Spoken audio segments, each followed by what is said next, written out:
So Jayden Daniels is getting a new weapon to work with Debo Samuel. So I'm happy for that.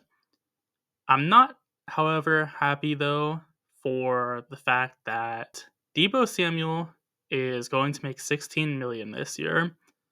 I saw from two sources that he was going to make like 20 million for the Commanders, but Spotrac says 16 million, so I believe them. And with Samuel, you know, he had that one great year in 2021, but since then, he's been kind of whatever. And in reality, he's actually just getting worse and worse, which with his playstyle, I think that makes a ton of sense because he's more running back than he is wide receiver, even though he plays more at wide receiver, just skill set wise. He is in the abstract, basically a running back. He runs really physically. He's not the greatest route runner. He has pretty good hands, but just his overall play style is built through physicality and athleticism.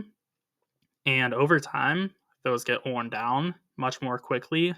So he really worries me in that sense.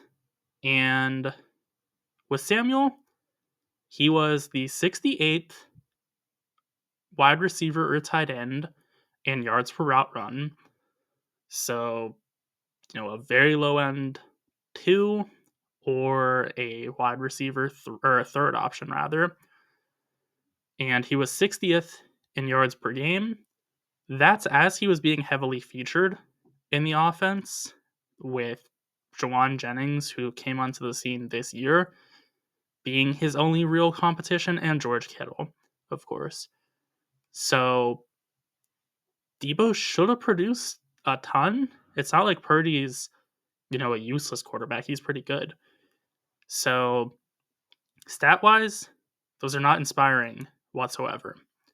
And again, he is, I think, liable to just be even worse this year because his skill set is basically entirely yards after catch abilities.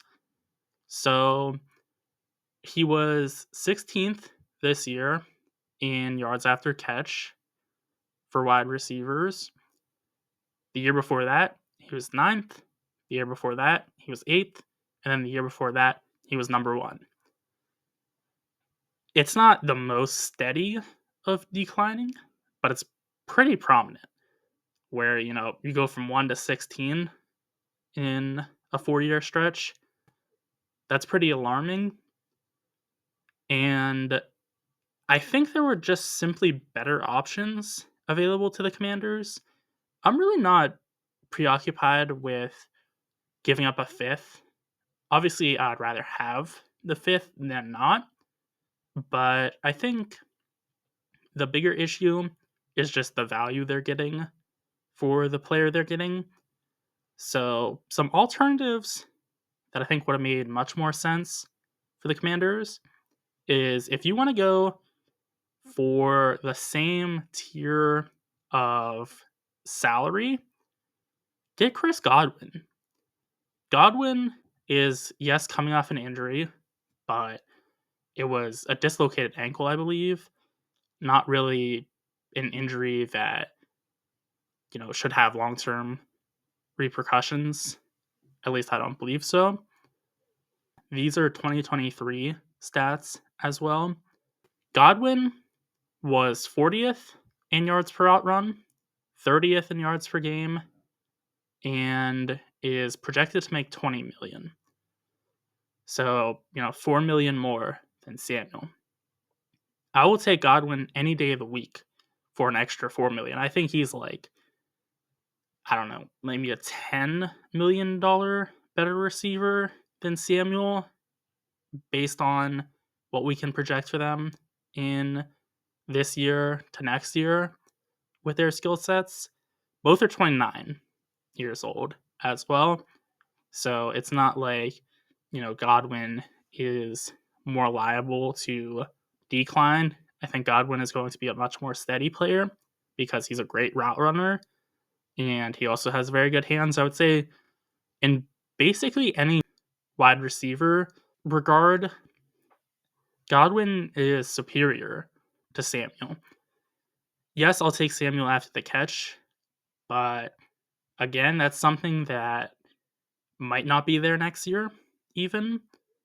So I think Godwin is just a much superior player, and I think he would have made a lot more sense. I also think Joshua Palmer, who I didn't even realize was a free agent until today, I think he would have made a lot more sense as well. And he's not as good as Debo, at least based on their past season stats. But value wise, I would be pounding the table for Palmer for basically every team in the league if his contract is going to come to fruition. Palmer was 77th in yards per out run, 78th in yards per game, and is projected to make $6.5 million according to PFF. So less than half of what Debo's making. He's also 4 years younger than Debo. Palmer's 25, Samuel's 29, if you couldn't do the math. Palmer, I think, would have made so much more sense because, yes, the Commanders do need wide receiver, but they also need a lot of defense as well.